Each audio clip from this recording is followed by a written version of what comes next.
అంబటి రాంబాబు గారు మొన్న బెయిల్ పై రిలీజ్ అయ్యి బయటకు వచ్చిన తర్వాత ఒక ప్రెస్ మీట్ పెట్టాడు. ఆ రోజు చంద్రబాబు నాయుడు గారిని, లోకేష్ గారిని, ప్రభుత్వాన్ని విమర్శించారు. ఆయనకు జరిగిన నష్టం ఏందో, ఆయన ఇంటి మీద దాడి చేసిందో అవన్నీ మాట్లాడారు. అంతవరకు బాగానే ఉంది.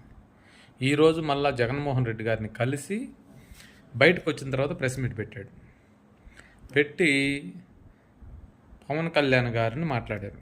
ఆ రోజు మాట్లాడలేదు పవన్ కళ్యాణ్ గారి గురించి, ఈరోజు మాట్లాడారు. ఎందుకంటే జగన్మోహన్ రెడ్డి గారిని కలిసిన తర్వాత జగన్మోహన్ రెడ్డి గారు అంబటి రాంబాబు గారికి సివాట్లు పెట్టాడు.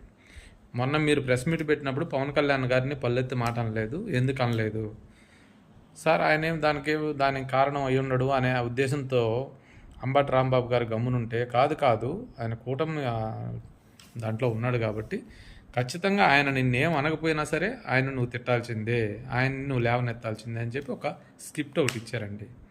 ఏమని? గతంలో వైసీపీ నా కొడకల్లారా చెప్పు తీసుకొని కొడతాను అన్నాడు కదా, దాన్ని పాయింట్ తీసుకొని నువ్వు మాట్లాడు, బయట పవన్ కళ్యాణ్ గారిని తిట్టు అని చెప్పి జగన్మోహన్ రెడ్డి గారు ఒక స్క్రిప్ట్ ఇచ్చారు. అంబటి రాంబాబు గారు బయటకు వచ్చి దాని గురించి మాట్లాడారు. ఏమనంటారు? అయ్యా పవన్ కళ్యాణ్ గారు, మీరు చెప్పులు తీసుకొని కొడతానన్నారు, వైసీపీ నా కొడకల్లారా అన్నారు, అందులో నేను కూడా ఉన్నాను కదా, వైసీపీ ఎమ్మెల్యే నా కొడకల్లారా అంటే నేను కూడా ఒక ఎమ్మెల్యేనే కదా, నన్ను అన్నారు కదా. నేను ఇప్పుడు స్పర్ ఆఫ్ ద మూమెంట్ అంట, ఈయన స్పర్ ఆఫ్ ద మూమెంట్లో అన్నాడంట చంద్రబాబు నాయుడు గారిని. అన్నందుకు నేను క్షమాపణ చెప్పాను, కానీ నువ్వు ఇంతవరకు ఒకసారి కూడా క్షమాపణ చెప్పలేదు అని అంటాడు.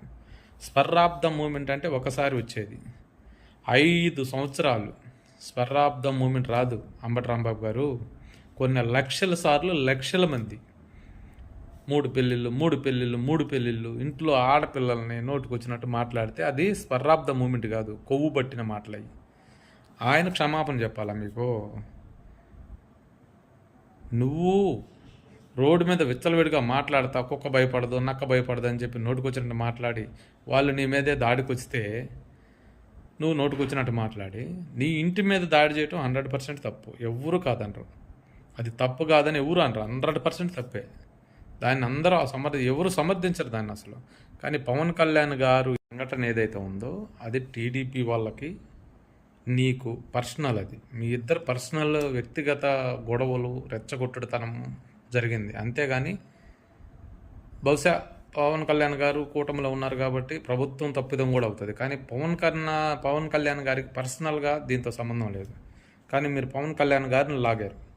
గవర్నమెంట్ని అనండి ఓకే, పవన్ కళ్యాణ్ గారిని అంటే మాత్రం బాగుండదు. ఇక నీ ఇష్టం.